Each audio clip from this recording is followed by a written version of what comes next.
Olá, o nosso bate-papo de hoje é com o professor, ativista político, polêmico e determinado Ednei Muniz, um advogado das causas perdidas. Tudo bem, Ednei? Boa noite, meu amigo Alberto Vaz. Aproveito para parabenizar pelo site.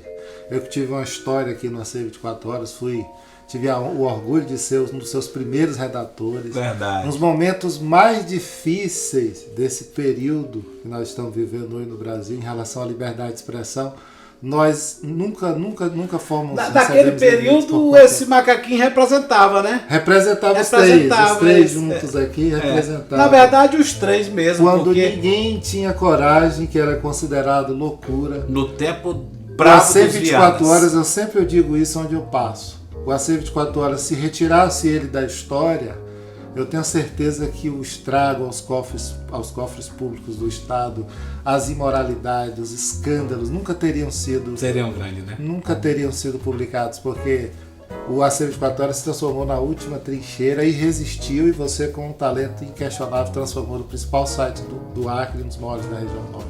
Ednei, por que você é tão polêmico, Ednei? Eu acho que é o espírito da inquietude, né? Eu não me considero uma pessoa polêmica, não. Eu sou uma pessoa que eu contesto. Eu tenho talvez... Você não é contra tudo e contra todos? Não, eu não sou contra tudo. Eu sou contra aquilo que não me convence.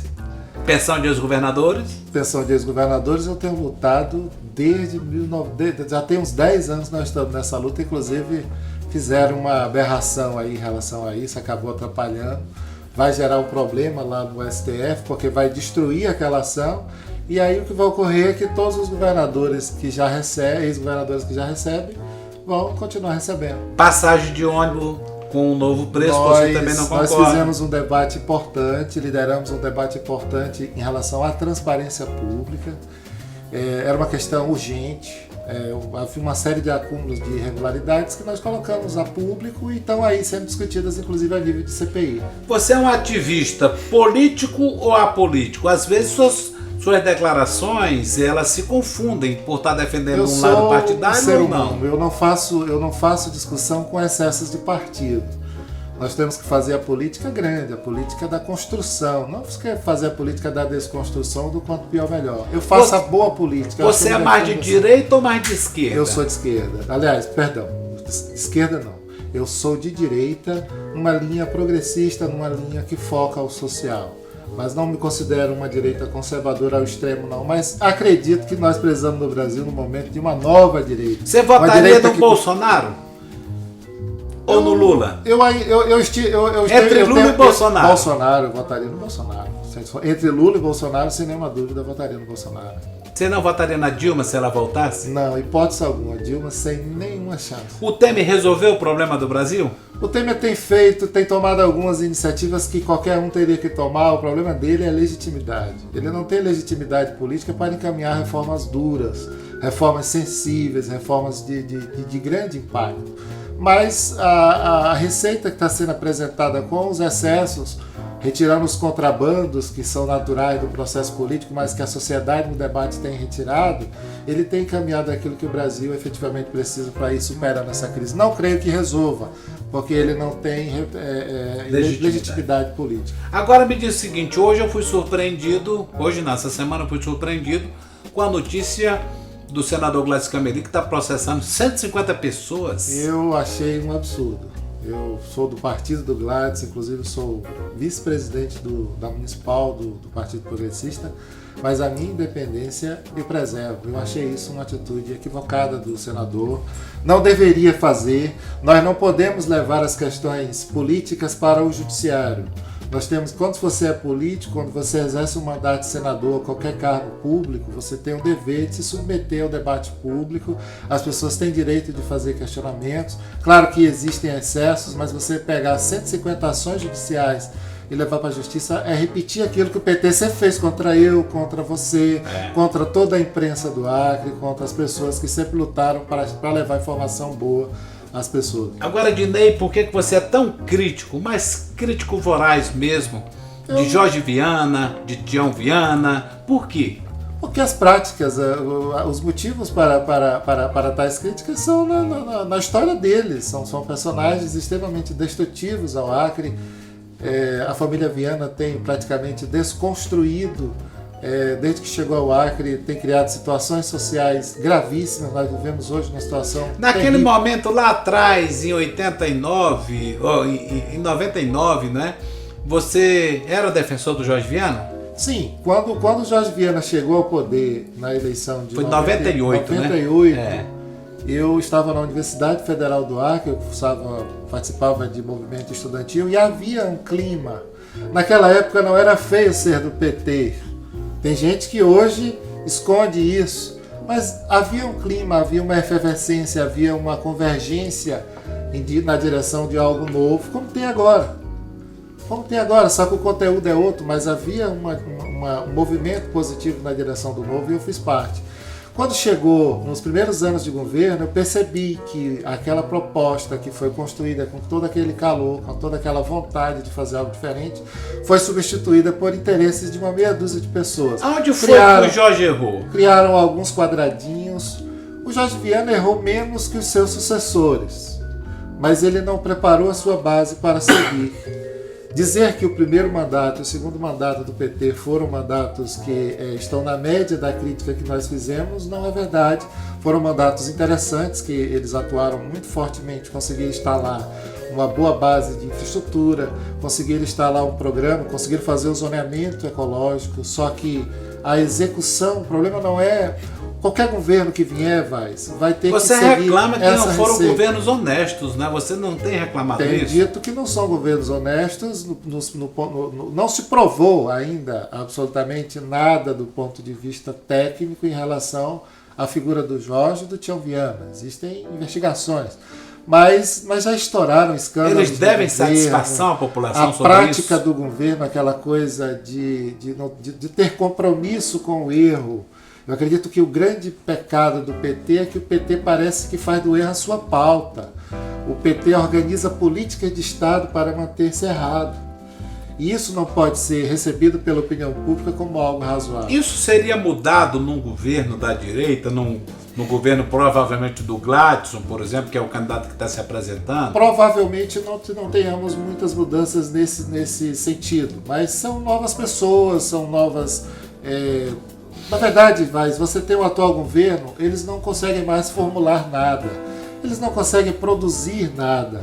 É cada qual cuidando do seu espaço e não existe mais uma política unitária de governo. Onde é que está o erro da direita que não consegue tomar o governo do pessoal do PT? O que temos aqui no Acre é uma situação clara de impossibilidade, a falta de convergência, aquela visão da política dentro do seu próprio quadrado. Não encarar a política como a arte do diálogo, a arte da composição. Você diria que são projetos mais pessoais? A oposição perdeu, pelo menos as 4 últimas eleições, a oposição perdeu para erros absurdos que qualquer amador conseguia perceber que estavam cometendo equívocos. E o PT é uma força extremamente organizada, sabe trabalhar muito bem a máquina pública. Se planeja bem. Tem um planejamento eleitoral efetivo. São profissionais de eleições. Então, o que o PT tem feito é isso no Acre. Não tem ganho porque o povo reconhece ou porque o povo... É porque você tem um sistema que manipula gravemente uma certa parcela da população e essa parcela acaba definindo. Perguntas para respostas rápidas. Qual nota você dá para a saúde do Acre? Nota 4. Por quê? Por conta de que existe um desarranjo absurdo no tocante às políticas. Por exemplo, o dia desse eu estive verificando no site do Ministério da Saúde, até as comunicações oficiais de obrigações legais, de troca de documentos, de apresentação de planos de trabalho em relação à Secretaria de Saúde e o Ministério da Saúde, o SUS, é uma precariedade absurda. Quando você chega próximo da gestão, você verifica o quanto ainda é artesanal. Para ser mais rápido ainda a resposta, que nota você dá para a educação? A educação do Acre, Vaz, ela melhorou como nos primeiros anos do governo. Primeiro Jorge Viana, depois Binho Marques, até Binho Marques, a educação no Acre tinha uma perspectiva de melhora.